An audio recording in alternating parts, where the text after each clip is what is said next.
Coming to you from Cool Today Park here in Northport, Florida, I'm Kevin McAlpin, and this is 680 The Fan's continuing coverage of Spring Training 2020. Today is Sunday, March the 8th. Braves taking about an hour and 15-minute bus ride north up I-75 to take on the Yankees at Steinbrenner Field this afternoon with Sean Newcomb on the mound. We'll talk about that, give you a little preview of what to look for and what to follow here in just a couple of moments. Braves and Rays playing to a 1-1 tie here yesterday.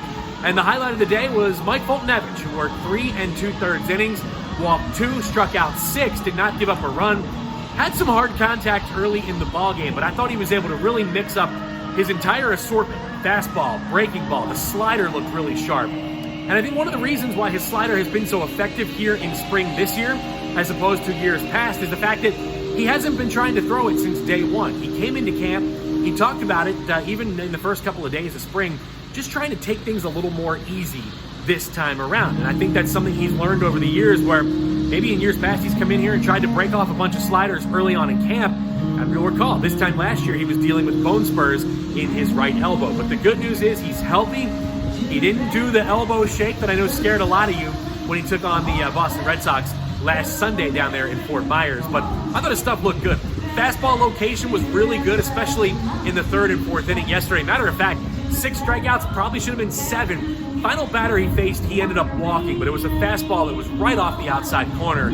So again, for 3 outings, the first 2 where he got hit hard, I thought very good signs of progress for Mike Foltynewicz in yesterday's ballgame. Also a good outing from Mark Melancon yesterday, and we also saw A.J. Minter make his 2020 spring debut. Of course, Minter in camp trying to win a spot in the Braves bullpen as the Braves evaluate left-handers like Minter and Grant Dayton and Phil Pfeiffer. Those are the names I would keep the closest eye on here in the final 2.5 weeks of camp.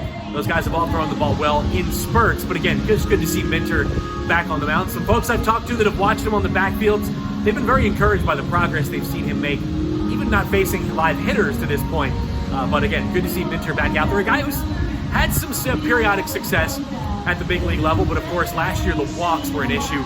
Command just wasn't there for Minter, so he obviously found himself back at the AAA level for a lot of 2019. So looking to build on that and move forward and continue to improve here in the new year. Again, as I mentioned, Braves will be up the road in Tampa taking on the Yankees today. 1 o'clock is your first pitch, as Ben Ingram and Jim Powell will have all the play-by-play action right here for you on the Atlanta Braves radio network. And shameless plug time. Ben and I, we bring you the Braves Clubhouse Report every Wednesday. We'll do it again this Wednesday right here from Northport. 2 great sit-downs I did with Mike Soroka and the Hall of Famer Chipper Jones, who was here the last couple of days in Braves camp. You won't want to miss that. Wednesday at 2:30 on 680 The Fan. And of course, we'll have maybe some sneak peeks for you on my daily podcast as well, which you can get on iTunes, on the podcasts there, as well as our website at 680thefan.com. So again, I gotta hop on I-75 and head up to Steinbrenner Field. Taking a peek at the lineup, Acuna in there, Swanson in there. We see Duvall and Adeiny Hechavarria, who had missed a handful of days with that oblique, that very minor oblique issue. 1 for 2 in yesterday's ball game, and we'll see Hechavarria back in the lineup for the Braves here today. So again, Braves at the Yankees today. They're back here under the lights in Northport tomorrow night, and the Braves played under the lights against the Phillies about a week ago, and I know there was a lot of talk about how dim and how dark it was here. I don't expect that to be an issue from what I'm told. It was a power surge here in that night game against the Phillies last Monday night.